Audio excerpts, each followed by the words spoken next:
Hello everyone, welcome on my YouTube channel.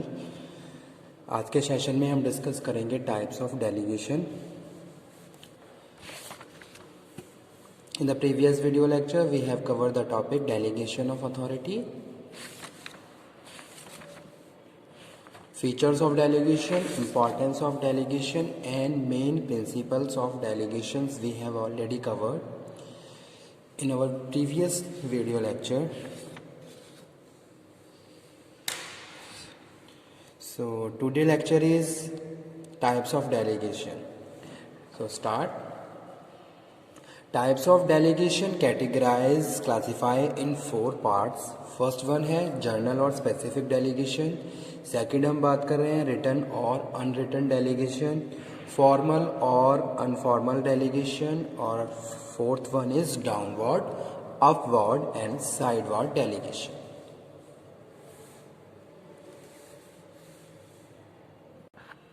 Okay, before starting this, again I am explaining the meaning and definition. Delegation is the process which enable a person to assign a work to other and delegate them adequate authority to do it. Delegation means passing on the other of a share in the 4 elements of management process, that is to say in the command activities to other people and in the responsibility for the decisions that will determine the planning, coordination, control of the activities such other people. Okay, so delegation क्या है? Delegation is the process है जहाँ हम क्या कर रहे हैं, काम शेयर कर रहे हैं, sharing the work and authority. ठीक है, यानी कि हम काम जो भी वर्क है उसको शेयर कर रहे हैं और उसको करने की अथॉरिटी को भी हम शेयर कर रहे हैं. ठीक है, ऐसा नहीं कि आप खाली रिस्पॉन्सिबिलिटी को ही डेलीगेट कर रहे हो, रिस्पॉन्सिबिलिटी के साथ साथ आप अथॉरिटी भी डेलीगेट कर रहे हो. तो इसीलिए हम यहाँ पे कह रहे हैं डेलीगेशन क्या है. Delegation is the process of sharing work and authority between a manager and his subordinate. जैसे कि यहाँ पे मैं बात करूँ कि भाई एक मैनेजर है जो अपनी एब्सेंस में अपनी रिस्पॉन्सिबिलिटी और अपनी अथॉरिटी दोनों को अपने असिस्टेंट मैनेजर को डेलीगेट करके गया है. ठीक है, तो उस केस में जो उसका असिस्टेंट मैनेजर है या जो उसका जो असिस्टेंट है उसके पास क्या है, वो रिस्पॉन्सिबल है. ठीक है, he is liable, he is obligated and he is accountable for the responsibility of manager as well as he is authorize also. यानी कि जो भी हम उस डिपार्टमेंट जो भी अदर एम्प्लॉयज जो काम कर रहे हैं वो क्या करेंगे, जो भी वो इंस्ट्रक्शन देगा उनको फॉलो करेंगे, क्योंकि उन्हें पता है आज के लिए ये जो असिस्टेंट मैनेजर है वो ऑथराइज है बाय द मैनेजर और मैनेजर ने उनको क्या किया है, डेलीगेट अथॉरिटी को डेलीगेट किया है. ठीक है, तो इसीलिए यहाँ पे हम कह रहे हैं अगर हम किसी को वर्क शेयर कर रहे हैं तो साथ के साथ उसको एडिक्वेट अथॉरिटी को भी हमें क्या करना है, डेलीगेट करना है. ठीक है, अब आ जाते हैं टाइप्स ऑफ डेलीगेशन का. तो सबसे पहला है जर्नल और स्पेसिफिक डेलीगेशन. ओके, तो यहाँ पे लिखा हुआ है जर्नल और specific delegation, where any person is granted authority to perform the various function in his department और डिवीजन. ठीक है, यानी कि अपने डिपार्टमेंट और अपने डिवीजन में जो भी काम है उनको कंप्लीट करने के लिए अगर हम डेलीगेशन कर रहे हैं तो उसको हम जर्नल डेलीगेशन बोलते हैं. ठीक है, तो इस तरीके से हम कह रहे हैं it is called journal delegation.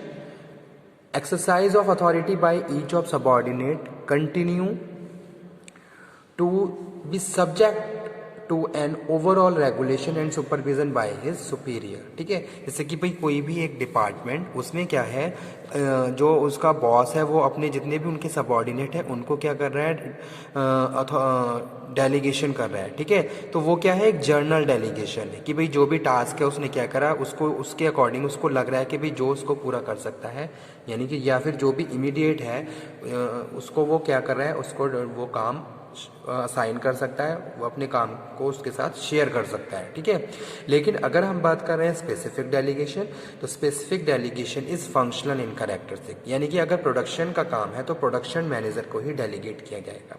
ठीक है, जैसे कि एग्जांपल यहाँ पे कोट करता हूँ मैं, production manager may be delegated authority for production, the sales manager for sales, the account officer for accounting matters, and the personal officer for recruitment training and placement of workers. ठीक है, तो इस तरीके से जो काम है वो हम अगर हम स्पेसिफिक पर्सन को किसी स्पेसिफिक टास्क के लिए डेलीगेशन कर रहे हैं तो उनको हम स्पेसिफिक डेलीगेशन बोलते हैं। ठीक है, जनरल डेलीगेशन कि भाई कोई भी एक डिपार्टमेंट में कोई भी काम है जिसको कोई भी परफॉर्म कर सकता है, लेकिन अगर हम कुछ स्पेसिफिक काम रिस्पॉन्सिबिलिटी को डेलीगेट कर रहे हैं तो वहाँ हमें जो भी एक स्पेसिफिक पर्सन है उसी को वो उस काम को डेलीगेट करना है। ठीक है, जैसे कि सपोज एक जीएम जनरल मैनेजर है, प्रोडक्शन में कुछ चेंजेस होने हैं या कुछ भी इनोवेटिव फीचर ऐड करने हैं तो उसके लिए हम क्या करेंगे, प्रोडक्शन मैनेजर को कंसल्ट करेंगे। ठीक है, इसी तरीके से एचआर में recruitment selection training and development तो हम एचआर मैनेजर को कंसल्ट करेंगे। तो इसको हम क्या बोलते हैं, स्पेसिफिक डेलीगेशन बोलते हैं। ठीक है,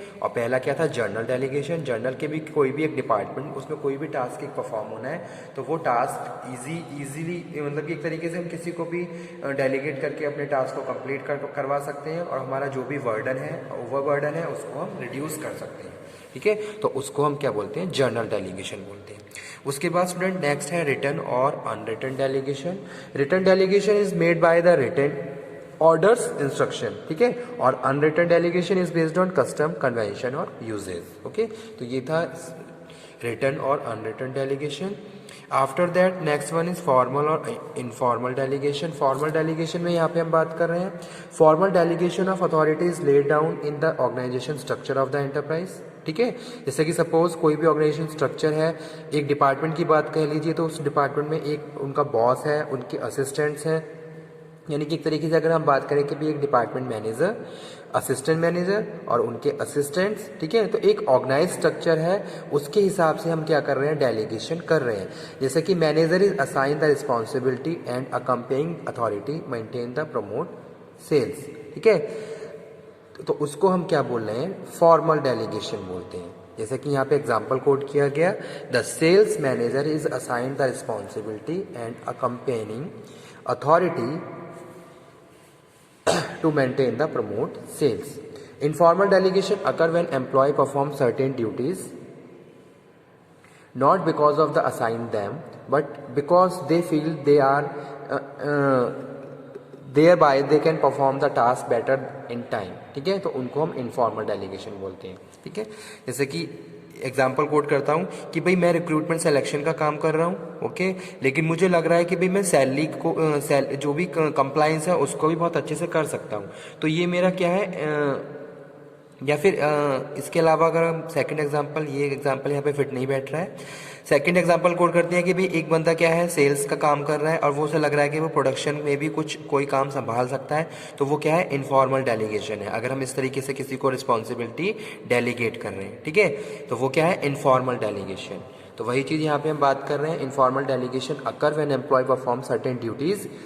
ठीक है, अगर हम कोई ड्यूटीज़ को परफॉर्म कर रहे हैं नॉट बिकॉज ऑफ कि वो हमें असाइन की गई हैं, बट हमें फील लग रहा है, हमें ये फील हो रहा है कि भाई हाँ इस टास्क को हम कर सकते हैं, तो इसको हम क्या या वो बंदा इस टास्क को कर सकता है, तो उसको हम क्या बोल रहे हैं, इनफॉर्मल डेलीगेशन बोल रहे हैं। लेकिन फॉर्मल डेलीगेशन से भाई आपने क्या किया है, आपको जो कि आपके एक फॉर्मल स्ट्रक्चर से रिलेटेड है और उसी के हिसाब से आप उनको डेलीगेट कर रहे हो, तो उनको हम फॉर्मल डेलीगेशन बोलते हैं। जैसे कि एक डिपार्टमेंट मैनेजर, ठीक है, उसने क्या करा, अगर कोई मार्केटिंग मैनेजर है, उसने क्या करा, सेल्स फोर्स को ट्रेनिंग के लिए कोई प्रोग्राम कंडक्ट करवाया, तो वो अपने जो असिस्टेंट है उसको ही डेलीगेट करेगा ये काम। ठीक है, तो इस तरीके के डेलीगेशन को हम फॉर्मल बोलते हैं। तो एक चीज़ यहाँ पे एक मेन इंपॉर्टेंट है, जो भी ऑर्गेनाइजेशन स्ट्रक्चर है उसके हिसाब से हम क्या कर रहे हैं, उसको डेलीगेट कर रहे हैं। लेकिन इनफॉर्मल डेलीगेशन में हम इन सारी चीज़ों को कंसिडर नहीं करते हैं। ठीक है, हमें लग रहा है कि भाई अगर कोई भी बंदा उस टास्क को कर सकता है तो हम उसको वो ट्रांसफ़र कर सकते हैं, तो इसको हम इनफॉर्मल डेलीगेशन बोलते हैं। उसके बाद नेक्स्ट स्टूडेंट है डाउनवर्ड डेलीगेशन, अपवर्ड डेलीगेशन और साइडवर्ड डेलीगेशन। ठीक है, तो देखते हैं डाउनवर्ड डेलीगेशन क्या होता है।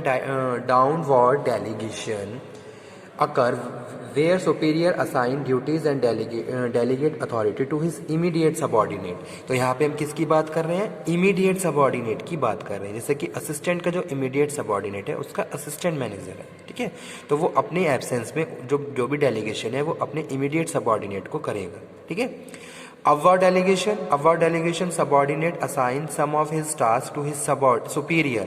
लेकिन ये बहुत रेयर केसेस में ही ऐसा होता है upward delegation, नहीं तो अपवर्ड डेलीगेशन ऑर्गेनाइजेशन में एग्जिस्ट नहीं करता है। बहुत ज़्यादा कुछ रेयर केसेस हो जाते हैं तो ये फॉलो हो सकता है। साइडवर्ड डेलीगेशन में हम बात कर रहे हैं। Sideward delegation subordinate assign some of his duties and task to another subordinate of same rank. ठीक है, जैसे कि भाई एक असिस्टेंट मैनेजर है, उसने क्या करा, अपने उसका जो असिस्टेंट मैनेजर है, ठीक है, उन्होंने आपस में क्या करा, किसी काम को शेयर कर लिया। तो यानी कि जो सेम रैंक पे लोग जो प्लेस है वो आपस में अगर डेलीगेशन कर रहे हैं एक दूसरे को तो वो साइडवार्ड डेलीगेशन में आता है। ठीक है, जैसे मैनेजर के बीच आपस में कुछ डेलीगेशन ऑफ वर्क हुआ, ठीक है, जो कि दोनों डिफरेंट डिपार्टमेंट्स को बिलोंग करते हैं, तो इस तरीके के डेलीगेशन को हम साइडवार्ड डेलीगेशन बोलते हैं। अपवार्ड डेलीगेशन बहुत रेयर केसेस में होता है कि भाई सबऑर्डिनेट ने कुछ क्या किया, डेलीगेशन अपने सुपीरियर को किया। और डाउनवर्ड डेलीगेशन में हम बात कर रहे हैं जो भी हमारा इमीडिएट सबऑर्डिनेट है जो कि एग्जिस्ट करता है ऑर्गेनाइजेशन में ऑलवेज, हमेशा।